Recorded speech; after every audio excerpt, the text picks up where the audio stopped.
Well, here's the review, so hopefully this will help everybody. But number one, we took this polynomial, and it's a polynomial because it has whole number exponents, and we rewrote it.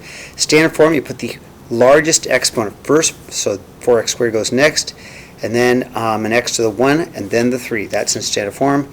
The degree is called a trinomial because there's 1, 2, 3 terms. The degree is 2 because it's the largest exponent. The leading coefficient is the number in front, and that's the 4. Okay, that should be an easy question. Number 2, all you're going to do is add like terms. So I put the x squareds together, negative 1x squared. Put the x's together, positive 1x, and I put the constants together, negative 1. 3, when I subtract, I have to be careful, so I usually like to push the negative through first to make it a negative 2x, negative 3x squared, and a positive 7. And then I combine like terms, so I get a negative 5x squared, and I have a positive 2x, and I have a positive 2. 4, I'm just going to distribute. I'm going to make that times that times that, so I'll get a 6x to the 4th, plus 15x cubed, minus a 9x. Go ahead and pause the video. Oh, 9x squared. Almost made a mistake. Let me fix that. Pause the video anytime it gets going too fast. I just want to get this done. Number 5, I just FOILed it. X squared, positive 5x, minus 4x, minus 20. And I combine the middle two terms for a 1x, so I get x squared plus 1x minus 20. 6, same thing, I just FOILed it, so I get a 6x squared minus a 10x plus a 3x minus a 5. So combine the two middle terms to make a negative 7x, so I get a 6x squared minus 7x minus a 5. 7, I just did a big FOIL with the 2x times all three of these. So I got a 2x cubed plus an 8x plus a 10. And then I brought the 3 through to these. And I got a positive 3x squared, positive 12x minus 15. Then I combine terms. I got a 2x cubed. Add these two together, and I got 11x squared plus a 22x plus a 15.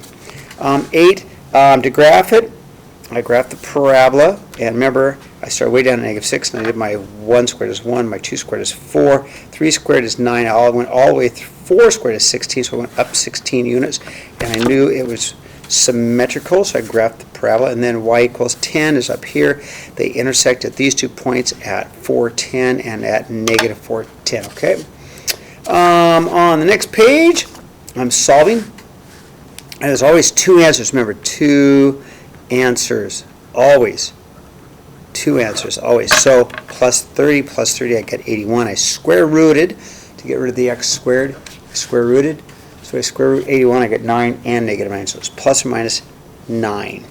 10, I plus 25 plus 25. And then I divide it by 4.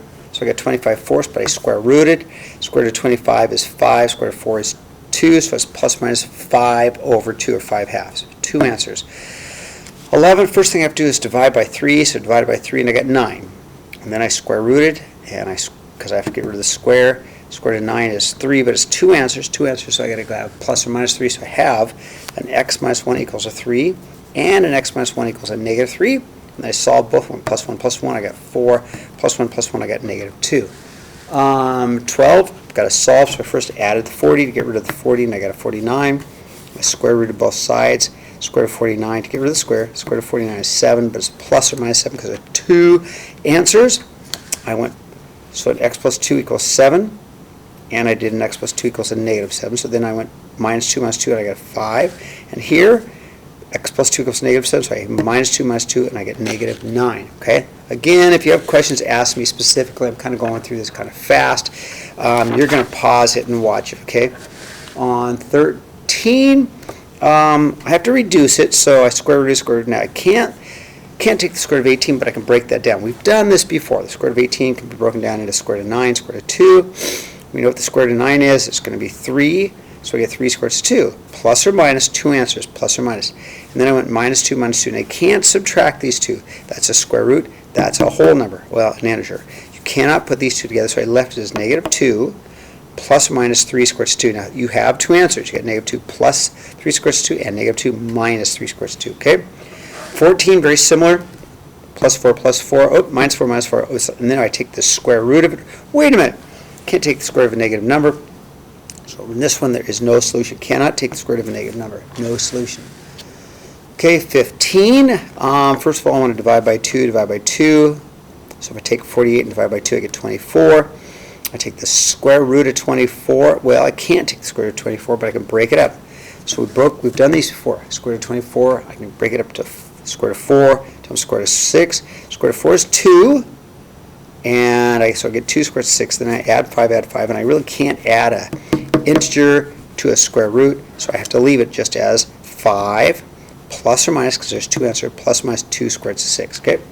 16, we've done this problem lots of times, so let's do it again. It's a negative 16t squared, because that's gravity plus 24t. It starts at a height of 0, so it's just 0. I have to use my negative b over 2a to find the time at its highest height. So negative b over 2a is my negative 24 over 2 times negative 16. I used my calculator, and I got 0.75. So that's the time. It doesn't go up very high, so I plugged in 0.75 into my equation, put 0.75 in for t. I used my calculator, and I got 9 feet. It doesn't go very high. So then when I graphed it, I know at 0.75, that's right there. It has a height of 9 feet. And of course, since it starts at the ground, it's got to be symmetrical. It hits the ground at 1.5 seconds. Okay? So that's all I have. Test is tomorrow. Take good notes on this and you'll do fine. Hopefully you will.